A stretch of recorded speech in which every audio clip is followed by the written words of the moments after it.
బీజేపీలో ఫైర్ బ్రాండ్గా పేరొందిన గోషామాల్ ఎమ్మెల్యే రాజా సింగ్తో ఉన్నాం ప్రస్తుతం మనము. ఇటీవల ఆంధ్రప్రదేశ్ ముఖ్యమంత్రి నారా చంద్రబాబు నాయుడు కూడా పిలుపునిచ్చారు. ఎక్కువ మంది పిల్లల్ని కనండి, ఖచ్చితంగా కూడా ఇన్సెంటివ్స్ కానీ బహుమతులు కానీ ఇస్తాము, ప్రభుత్వ పరంగా కూడా ప్రోత్సాహకరంగా ఉంటుందని కూడా చెప్పారు. దీని మీద రాజాసింగ్ గారిని అడిగి తెలుసుకుందాము. నమస్తే రాజాసింగ్ జీ, ఇప్పుడు చెప్పండి, ఆంధ్రప్రదేశ్లో ఒక ఎంపీ కూడా చెప్పారు ఉమెన్స్ డే సందర్భంగా ఒక అమ్మాయి పుడితే 50,000 ఇస్తాను, అబ్బాయి పుడితే గోమాతని ఇస్తాను అని చెప్పారు. దీని మీద మీ అభిప్రాయం ఏంటి? నేను కూడా వాళ్ళు ప్రకటన చేసిన ఒక మంచి స్కీమ్ గురించి నేను విన్నాను.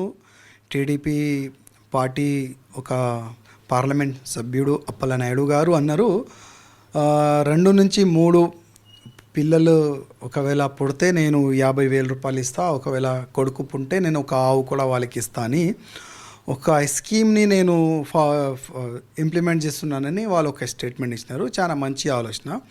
కానీ వాళ్ళు పూర్తిగా ఆ స్కీమ్ గురించి చెప్పలేదు నేను అనుకుంటున్నాను. అసలు ఒక సమాజంకి ఇస్తున్నారా, లేక మీ పార్లమెంట్లో ఉన్న వాళ్ళకి ఇస్తున్నారా, లేక మొత్తం ఆంధ్రప్రదేశ్లో ఉన్న అన్ని సమాజంలోకి ఇస్తున్నారా, అది వాళ్ళు మొత్తం క్లియర్ చేయలేదు.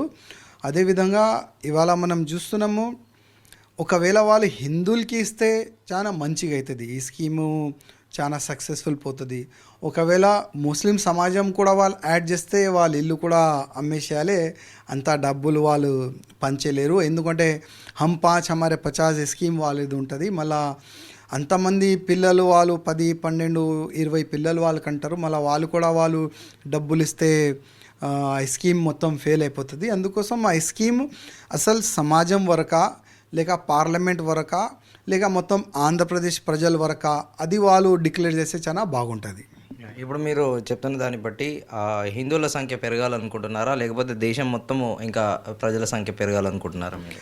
ఇప్పుడు హిందువుల సంఖ్య కాదు, ముస్లిం సంఖ్య కాదు, హమ్దో హమారేదో అట్లాంటి ఒక స్కీమ్ రావాలి మొత్తం భారతదేశంలో.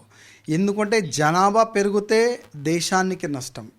అది హిందూ ఉండని, ముస్లిమ్స్ ఉండని, బౌద్ధ ఉండని, జైన్ ఉండని, సిక్ ఉండని, ఎవరన్నా ఉండని, ఇవాళ మన జనాభా చాలా పెరిగిపోయింది. అంటే ఒక స్టేట్లో ఒక రాజ్యంలో జనాభా పెరిగితే అన్నీ మొత్తం కాస్ట్లీ అయిపోతుంది. ఇప్పుడు చాలా వరకు కంట్రీస్లో ఇంతే పిల్లలు ఉండాలని ఒక మంచి ఒక స్కీమ్ వాళ్ళు తీసుకొని వస్తున్నారు.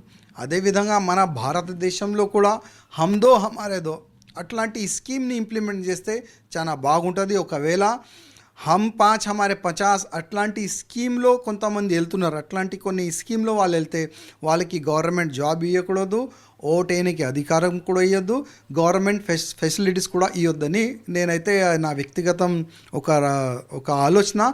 ఎందుకంటే చాలా వరకు మేము సభలో కూడా ఈ అంశం మేము పెడుతున్నాము. ప్రధానమంత్రి మోదీ గారు కూడా మేము పబ్లిక్కి మేము రిక్వెస్ట్ చేస్తున్నాము, అందరూ కూడా మోదీ గారికి ఒక రిక్వెస్ట్ చేయండి, హమ్దో హమారేదో అట్లాంటి స్కీమ్ మొత్తం భారతదేశంలో ఇంప్లిమెంట్ చేస్తే మన భారతదేశం జనాభా ఒక కంట్రోల్లో ఉంటుంది, మనం మంచిగా కూడా మనం డెవలప్మెంట్ చేసుకోవచ్చు. Thank you Raja Singh G.